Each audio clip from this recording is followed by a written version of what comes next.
रात के 3:30 बजे बांद्रा पुलिस स्टेशन के एक सेल में इंस्पेक्टर राजेश रहाणे खावला से फ्लैट नंबर 2802 का सच पूछ रहा था। भूखा शैतान, यही बोला था वो तांत्रिक। भूखा शैतान। मोहसिन के पास जब कोई रास्ता नहीं बचा तो उसने उस तांत्रिक को घर बुला लिया। एक मिनट, ये वही तांत्रिक था क्या जो शेखर साहब की डेथ के बाद? पता नहीं, इतना पता है कि मोहसिन ने एक तांत्रिक को बुलाया। उस तांत्रिक ने मोहसिन से कहा कि शैतान को जगाना है तो उसकी भूख मिटानी होगी, इसलिए उसने उन बच्चों को। कितने बच्चों को खाया उसने इस बलि के नाटक में? नाटक नहीं साहब, मोहसिन कुछ दिए जलाकर अजीब सा कुछ बोलता था, मंतर वंतर करता था। मैंने उसको टोका भी कि हम मुस्लिम लोग हैं, हम ये सब नहीं मानते, पर वो पैसे का इतना लालची हो गया था कि पास की बस्ती से भी कुछ बच्चा लोग उसके पास पढ़ने को आते थे। उन्हीं में से एक बच्चा। ये तू काहे को इतना रोती है? शांत हो जा। तूने जब ये सब देखा तो तूने किसी को बोला नहीं? मैंने कभी उसको ये सब करते नहीं देखा। हाँ, एक रात उसने बताया कि मिलिंद और शेखर मुंडे उसके घर होकर गए। बोला गड़बड़ हो गई है, घर का सफाई करना पड़ेगा, जल्दी आओ। खावला का पूरा शरीर कांप गया। मैं जब घर पहुंची तो देखा कि हॉल में खूब सारा वो दिवाली वाला दिया लगा हुआ था और अंदर कमरे में खून ही खून। इतना कुछ होने के बाद भी तूने किसी से शिकायत नहीं की?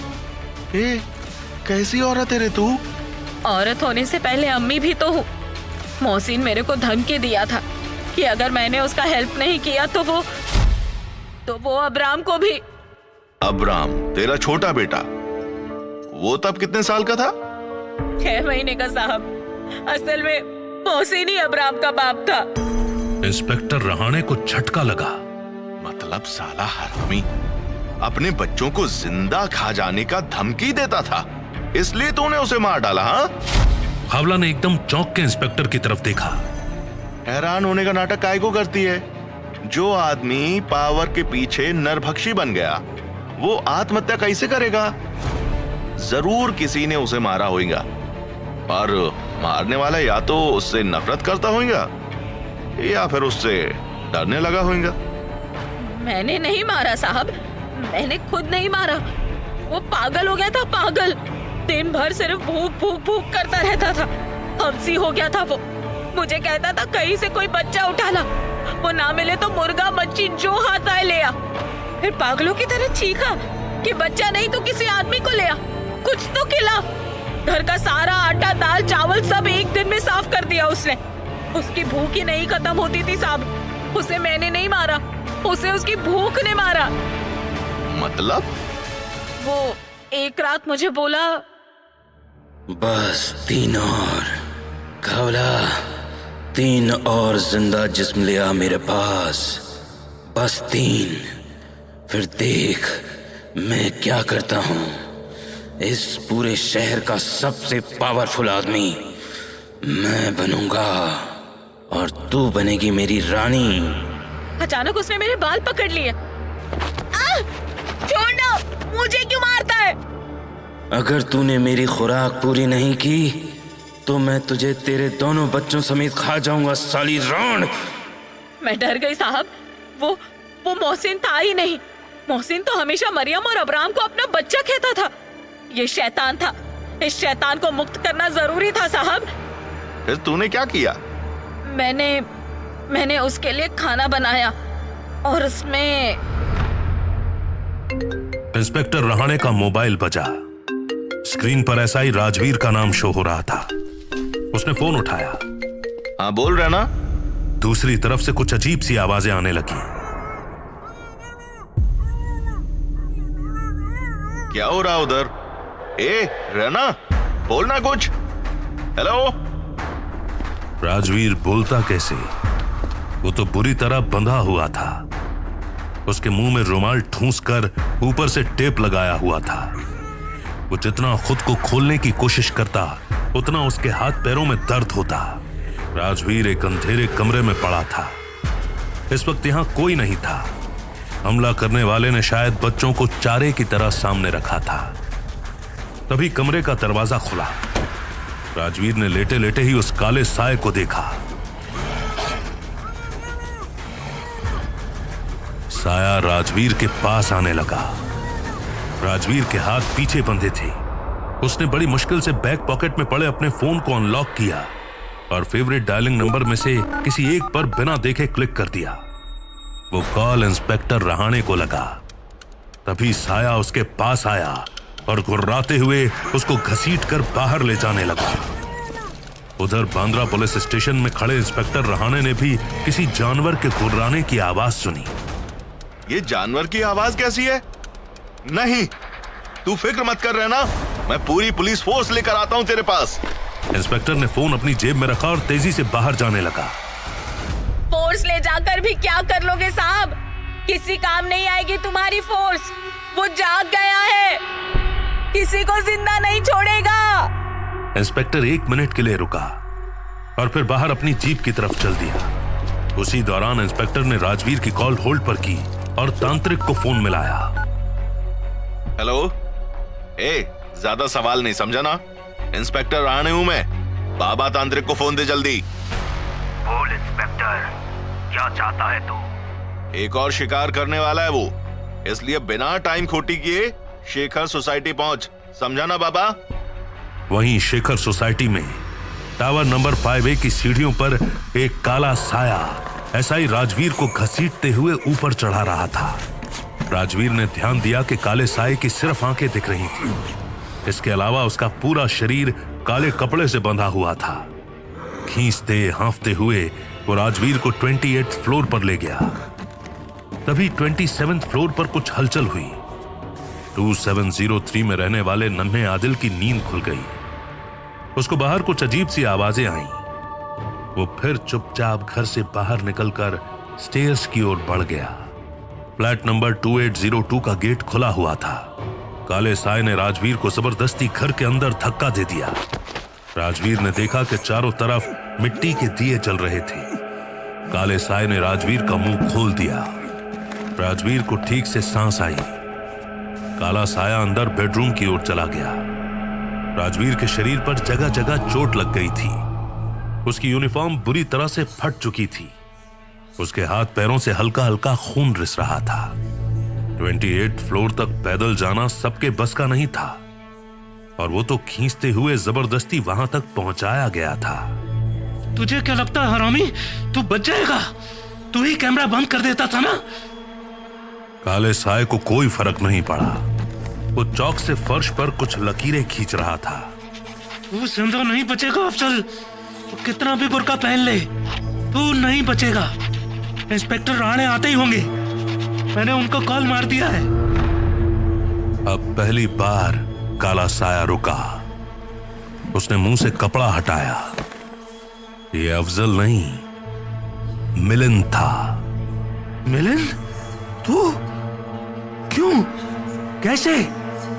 मिलिंद उसके पास आया और उसकी जेब टटोलने लगा। बैक पॉकेट में उसे फोन मिला। कॉल अभी भी एक्टिव थी। मिलिंद ने फोन कट किया और फेंक दिया। मिलिंद ने जब बोलना शुरू किया तो उसकी भाषा बिल्कुल बदली हुई थी। पावर किसे बुरी लगती है राजवीर? तू क्या जिंदगी भर ऐसा ही बने रहना चाहता है? मैं पिछले 8 साल से जॉइंट सेक्रेटरी हूं। वो साला पॉल 2 कौड़ी का आदमी। सोसाइटी में क्या हो रहा है क्या नहीं, इससे उसको कोई मतलब नहीं था। उसे बस अय्याशी चाहिए थी। शेखर मुंडे उसको अच्छे से जानता था कि वो लायक नहीं है, फिर भी कभी उसको हटाया नहीं। जानता है क्यों? क्योंकि पॉल जानता था कि शेखर बच्चों के साथ। अगर तू ही मर्डर कर रहा था तो तुझे तांत्रिक को बुलाने की क्या जरूरत पड़ गई? मैं क्यों मारूंगा किसी को? मैं तो बस अधूरा काम पूरा कर रहा हूं। शुरुआत तो ख्वाबला नहीं की थी। हरामी शेखर उसके बच्चे की गांड मारना चाहता था। सही किया ख्वाबला ने, उसी ने शैतान को जगाया। मैं तो चाहता ही नहीं था कि तांत्रिक आए। तांत्रिक को अपनी शक्तियों से खबर लग गई थी कि इसी फ्लैट में फिर कोई घुसा है। मैंने उसे नहीं, बल्कि उसने मुझे बुलाया था कि मैं उसे लेने आ जाऊं, पर मैं जानता था कि तांत्रिक के काम में अगर कोई पंगा कर सकता है तो वो सिर्फ और सिर्फ पुलिस है। इसलिए तांत्रिक और उसके चेलों के यहाँ पहुंचने के बाद मैंने ही पुलिस को गुमनाम टिप दी थी। मिलिंद ने कुछ दिए जलाए, फिर एक मंत्र पढ़ने लगा। मिलिंद उठा और एक चाकू लेकर आया। उसने सफाई से एसआई राजवीर की एक उंगली काट दी। नहीं, नहीं मिलिंद, पागलपन मत कर। मिलिंद ने उसकी कटी उंगली जाकर उन दियों के बीच में रख दी। अचानक दियों की आग तेजी से ऊपर को उठी, चारों तरफ लपटें उठने लगी। एसआई राजवीर दर्द से कांपने लगा। अब मिलिंद का चेहरा बदलने लगा। एसआई राजवीर ने साफ देखा कि मिलिंद के अंदर एक काला धुआं घुस रहा था। चारों तरफ लुबान की महक आने लगी। मिलिंद की आंखें पलटने लगी, उसके हाथ पैर टेढ़े होने लगे।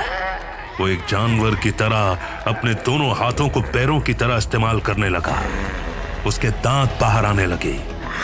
एक पल को तो राजवीर को ऐसा लगा जैसे किसी शेर और भेड़िए को मिलाकर जबरदस्ती इंसान की खाल में घुसा दिया है। मिलिंद अब एक भूखा राक्षस बन चुका था। वो धीरे धीरे राजवीर की तरफ बढ़ने लगा। दूर है मुझसे, दूर है मुझसे। भूखा राक्षस उसके ऊपर झपटा।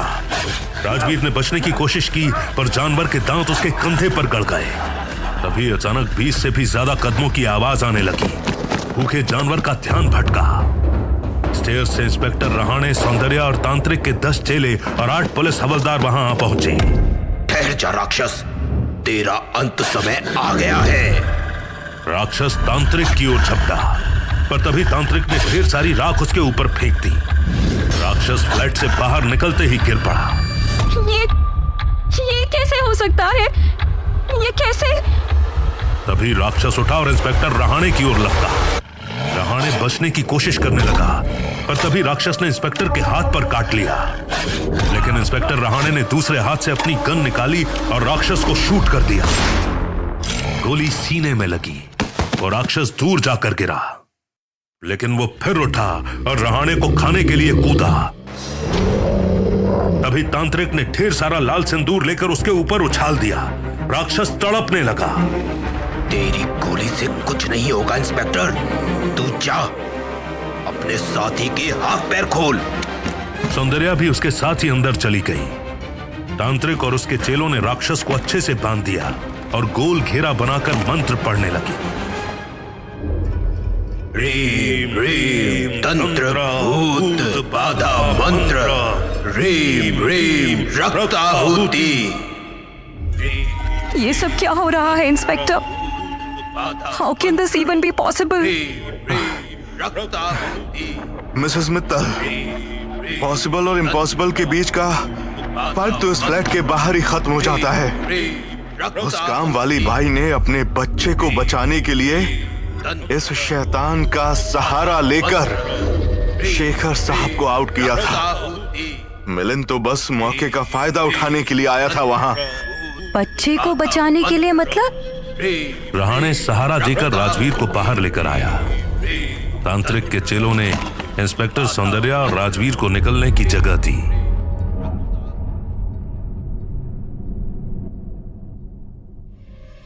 सुबह के 5:30 हो रहे थे। भूखा राक्षस जोर से चीखा। आसमान में हल्की सी रोशनी फूट पड़ी। ठीक इसी समय तांत्रिक ने एक जलता हुआ कपूर लिया और भूखे भेड़िए के माथे पर रख दिया। राक्षस के मुंह से एक काला धुआं निकला और आसमान में कहीं चला गया। धीरे धीरे उस अजीबो गरीब राक्षस का शरीर फिर मिलिंद जैसा होने लगा। जहां इंस्पेक्टर रहाणे की गोली लगी थी, वहां से ढेर सारा खून निकलने लगा। तांत्रिक के चेले चुप हो गए। भूखा शैतान अब इस फ्लैट से तो बाहर निकल चुका है। मैं उम्मीद करता हूं इस बिल्डिंग से भी बाहर निकल गया होगा। मतलब वो अभी खत्म नहीं हुआ? 500 साल पुराना राक्षस है वो, इतनी आसानी से खत्म होगा? सौंदर्या मिलिंद की तरफ देखकर बोली। इसका क्या होगा? इसका बचना तो नामुमकिन है। इस राक्षस को जगाने के लिए मोहसिन ने जिस तांत्रिक की मदद ली थी वो एक समय मेरा ही चेला मारीच था, पर 4 साल पहले वो मुझे छोड़कर चला गया और अकेले तंत्र करने लगा। उसी ने तपस्या के बल पर जाना था कि इस जगह पर 500 साल से भी ज्यादा पुरानी आत्माएं बसी हुई है। उन आत्माओं में शामिल एक खूंखार भेड़िया भी था जिसे मोहसिन ने लालच देकर बुलाया था। किसी ऐसी नरभक्षी आत्मा को जगाने के लिए 3 बलि लगती हैं। एक बार जाग जाए तो उसे ताकतवर करने के लिए 9 ग्रहों के नाम की 9 बलि और देनी पड़ती है। मोहसिन बच्चे को गोद में लेकर बैठ जाता था और राक्षस को बुलाता था। राक्षस को बुलाने के लिए मंत्र से ज्यादा मांस की जरूरत होती है। मोहसिन बच्चे की उंगली काटकर उसे बुलाता था। तब राक्षस मोहसिन के शरीर पर कब्जा करके बच्चे को खाकर अपना पेट भर लेता था। अगर मोहसिन पूरे 9 खून कर देता तो क्या वो सबसे ज्यादा ताकतवर हो जाता? ताकतवर तो वो राक्षस हो जाता। ये सब मूर्ख ये सोचते थे कि काली शक्तियां इन्हें ताकत देंगी, जबकि असल में राक्षस इनके शरीर पर हमेशा के लिए कब्जा करना चाहता ताकि वो ताकतवर बना रह सके। धीरे धीरे रोशनी बढ़ने लगी थी। शेखर सोसाइटी की पूरी काली रात ढल चुकी थी। एक नई सुबह होने लगी थी। पापा ने जब मोहसिन को ये कल्ट प्रैक्टिस करते देख लिया था तो पुलिस को क्यों नहीं बुलाया? क्योंकि तेरा पिता बच्चों का रसिया था। महेश अग्रवाल के बेटे को भी मोहसिन ने नहीं बल्कि तेरे पिता ने खत्म किया था। शेखर ने उसके साथ इतनी ज्यादती की कि बच्चे ने दम तोड़ दिया। उस बच्चे की आत्मा भी इसी सोसाइटी में मौजूद थी, इसलिए वो राक्षस ये बात जान गया था। खावला को भी तेरे पिता ने काम से निकालने की धमकी इसलिए दी थी कि वो उसके बेटे के साथ कुकर्म कर सके। खावला ये जगह छोड़कर नहीं जा सकती थी, इसलिए उसने शैतान को फिर जगाना जरूरी समझा और जिस वक्त पूरे फ्लोर की लाइट्स गईं, उसी वक्त फ्लैट में एक मांस का टुकड़ा रखने चली गई। सौंदर्या रोने लगी। उस भूखे राक्षस को तो 3 शरीर और चाहिए थे ना, जबकि सोसाइटी में 3 डेथ तो हो ही चुकी थी। पहले शेखर, फिर रॉबिन पॉल और फिर महेश अग्रवाल। इसी बीच मेरे थाने का हवलदार भी तो मारा गया था। 4 डेथ तो ऑलरेडी हो गई थी। फिर क्या हुआ? तांत्रिक ने उसे टोका। गलत।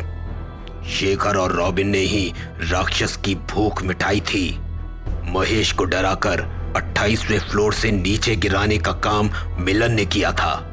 ये भूत की आड़ में ऐसे लोगों को खत्म करना चाहते थे जो इस राक्षस के बारे में जानते थे, वरना इस राक्षस में तो इतनी भी शक्ति नहीं थी कि इस फ्लोर से बाहर जा सके।